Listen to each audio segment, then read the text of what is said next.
آپ صلی اللہ علیہ وسلم پیدا ہوئے تو باپ کا انتقال ہو چکا تھا. باپ کو دیکھا نہیں پیدا ہونے کے بعد. ماں نے 6 برس کی عمر میں بے سہارا کر دیا اور دادا 8 برس تک پال کر چھوڑ کے چلے گئے. لنگڑے بوڑھے چچا نے اس کے بعد اپنی سرپرستی میں لیا. ایسا غریب کہ وہ کھلا نہیں سکتے تھے. ہمارے نبی کو معصومیت کی زندگی میں کھیلنے کے زمانے میں بکریاں چرا کر اپنے چچا کا چولہا جلانا پڑا. اور اللہ نے کیا دکھایا؟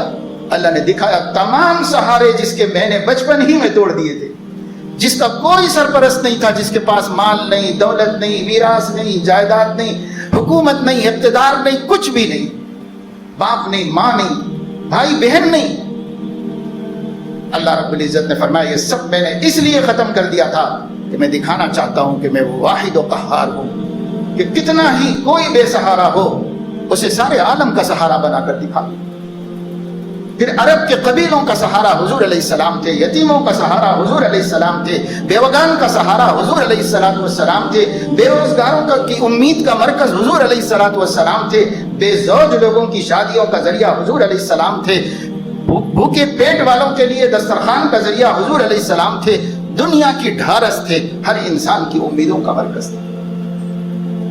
جن کا کوئی سہارا نہیں تھا وہ پوری انسانیت کا سہارا بنائے گئے.